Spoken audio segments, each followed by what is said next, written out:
नमस्कार। आज दिन भर की बड़ी खबर में आप सभी दर्शकों का एक बार फिर स्वागत है। देश दुनिया में क्या चल रहा है, इन तमाम बड़ी मुख्य खबरों से अपडेट रहने के लिए अभी सब्सक्राइब करें न्यूज पीबीएस। तो आइए खबरों का सिलसिला आगे बढ़ाते हैं और एक नजर डालते हैं देश दुनिया की आज की तमाम बड़ी मुख्य खबरों पर। यूपी में प्रचंड जीत के बाद योगी आदित्यनाथ कल पहली बार दिल्ली दौरे पर थे। योगी आदित्यनाथ पीएम मोदी और पार्टी अध्यक्ष जेपी नड्डा से मिलकर नई सरकार के गठन पर किया मंथन। वहीं 5 राज्यों में करारी हार के बाद कल हुई कांग्रेस की अहम मीटिंग। पंजाब में दमदार जीत के बाद कल आम आदमी पार्टी ने किया शक्ति प्रदर्शन, उमड़ा लोगों का जनसैलाब। पंजाब की राजनीति में आम आदमी पार्टी यानी आप ने रचा इतिहास। आम आदमी पार्टी ने 92 सीटों पर जीत कर लहराया परचम। आपकी इस आंधी पर बड़े बड़े दिग्गज हुए ढेर। पार्टी को जनता का मिला बेशुमार प्यार। इसी को देखते हुए अमृतसर में केजरीवाल और भगवंत मान ने निकाला रोड शो। उत्तर प्रदेश के चुनावी नतीजों के बाद सुहेलदेव भारतीय समाज पार्टी के मुखिया ओम प्रकाश राजभर के तेवर बदले बदले नजर आ रहे हैं। राजभर ने पहली बार स्वीकार किया है कि उन्हें पहले चरण के बाद से ही अपनी हार का एहसास हो गया था। राजभर ने कहा कि हार का एहसास होने के बावजूद उन्होंने चुप रहना बेहतर समझा।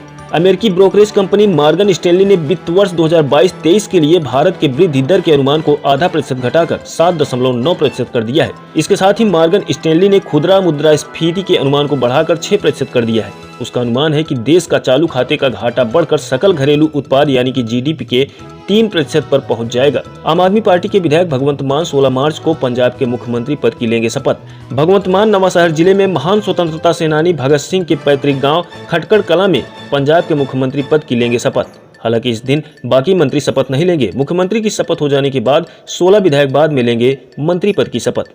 रूस और यूक्रेन के बीच चल रहे युद्ध की वजह से परेशान हुए भारतीय नागरिक अब स्वदेश सुरक्षित वापस लौट चुके हैं। सरकार ने ऑपरेशन गंगा के तहत विभिन्न उड़ानों के जरिए इन छात्रों की सकुशल वापसी कराई।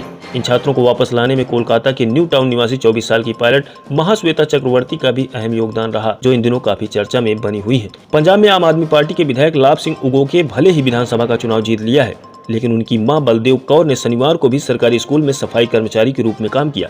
आपको बता दें, भदौर सीट से निवर्तमान मुख्यमंत्री चरणजीत सिंह चन्नी को 37,550 मतों के अंतर से हराने वाले उगोके एक मोबाइल रिपेयरिंग की दुकान में काम करते थे। पंजाब में कांग्रेस की हार पर अमृतसर से कांग्रेस सांसद गुरजीत औजला का बयान सामने आया है। उन्होंने हार के लिए कांग्रेस प्रदेश अध्यक्ष नवजोत सिंह सिद्धू को जिम्मेदार ठहराया है। औजला ने सिद्धू को अनगाइडेड मिसाइल बताया है। जम्मू कश्मीर के गांदेरबल में आतंकवादियों और सुरक्षा बलों के बीच एक बार फिर से मुठभेड़ शुरू हो गई है।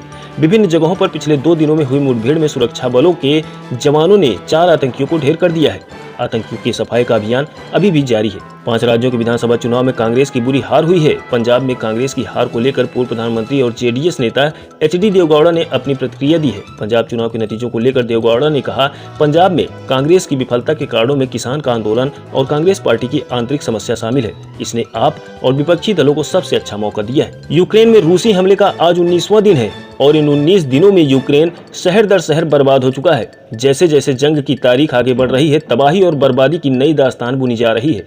दोनों देशों के बीच युद्ध की नई सैटेलाइट तस्वीर सामने आई है। मारियुपोल शहर से भी तबाही की नई तस्वीर सामने आई है, जिसमें रूसी सैनिकों ने कई इमारतों को बुरी तरह से तबाह और बर्बाद कर दिया है। दिल्ली पुलिस के डीसीपी की कार में टक्कर मारने पर पेटीएम के फाउंडर और सीईओ विजय शेखर शर्मा को दिल्ली पुलिस ने गिरफ्तार किया और बाद में जमानत पर छोड़ दिया। मामला पिछले महीने की 22 फरवरी का है, जब डीसीपी साउथ बेनिता मेरी जकेर की कार को उनका ड्राइवर और ऑपरेटर पेट्रोल डलवाने के लिए अरविंदो मार्ग की तरफ ले गए थे। उसी दौरान मदर इंटरनेशनल स्कूल के बाहर पेटीएम फाउंडर विजय शेखर शर्मा की कार ने टक्कर मार दी थी। भारतीय जनता पार्टी के प्रवक्ता एनवी सुभाष ने शनिवार को छावनी में बिजली और पानी की आपूर्ति के मुद्दे पर तेलंगाना के आईटी मंत्री और तेलंगाना राष्ट्र समिति यानी टीआरएस के नेता केटी रामा राव के बयान की निंदा की। सुभाष ने कहा कि तेलंगाना के नगर पालिका मंत्री केटीआर की यह वास्तव में चौंकाने वाली टिप्पणी है। इराकी और अमेरिकी सुरक्षा अधिकारियों ने कहा कि रविवार को इराक के उत्तरी शहर इरबिल में अमेरिकी वाणिज्य दूतावास की ओर कम से कम 6 मिसाइलें दागी गईं, जिसमें कई मिसाइलें इमारत से टकराई। एक अमेरिकी अधिकारी ने कहा कि मिसाइलें पड़ोसी देश ईरान से दागी गई थी। प्रारंभिक रिपोर्टों में कहा गया है कि इन हमलों में कोई अमेरिकी सैन्य हताहत नहीं हुआ है। उत्तर प्रदेश में विपक्ष को करारी शिकस्त और बीजेपी की बम्पर जीत के बाद प्रदेश में नई सरकार के गठन की कवायद तेज होने लगी है। यूपी का संग्राम जीतने के बाद कल पहली बार योगी आदित्यनाथ दिल्ली पहुंचे और पीएम नरेंद्र मोदी से नतीजों के बाद उनकी पहली मुलाकात हुई। उत्तर प्रदेश में सरकार के गठन को लेकर योगी आदित्यनाथ ने प्रधानमंत्री मोदी और बीजेपी के राष्ट्रीय अध्यक्ष जेपी नड्डा से मुलाकात की। पश्चिम बंगाल की राजधानी कोलकाता के तंगरा इलाके में शनिवार शाम एक बड़ी दुर्घटना हो गई, जब यहां चमड़े के एक कारखाने में भीषण आग लग गई। आग पर काबू पाने के लिए दमकल की पहले 8 और फिर 15 गाड़ियों को लगाया गया। कोलकाता की लेदर फैक्ट्री में लगी भीषण आग ने लोगों को दहला दिया। हालिया विधानसभा चुनाव में करारी शिकस्त का सामना करने के बाद कांग्रेस कार्य समिति की बैठक रविवार को हुई, जिसमें हार के कारणों की समीक्षा और आगे की रणनीति पर चर्चा की गई। कांग्रेस अध्यक्ष सोनिया गांधी ने रविवार को शाम 4 बजे CWC की बैठक बुलाई थी। यूक्रेन में रूस की सैन्य कार्रवाई को आज 19 दिन बीत चुके हैं, जहां हर तरफ गोलीबारी और बमबारी से तबाही का मंजर देखने को मिल रहा है। इस युद्ध में बड़ी संख्या में लोगों की जान गई है तो संपत्ति का भी व्यापक नुकसान हुआ है। इस बीच यूक्रेन के राष्ट्रपति जेलेंस्की ने रूस के राष्ट्रपति व्लादिमीर पुतिन से बातचीत की पेशकश की है। साथ ही उन्होंने इजरायल से मध्यस्थता की अपील भी की है। आज की बड़ी मुख्य खबरों में बस इतना ही। इस तरह की तमाम खबरों के लिए आप देखते रहें न्यूज PBH। नमस्कार।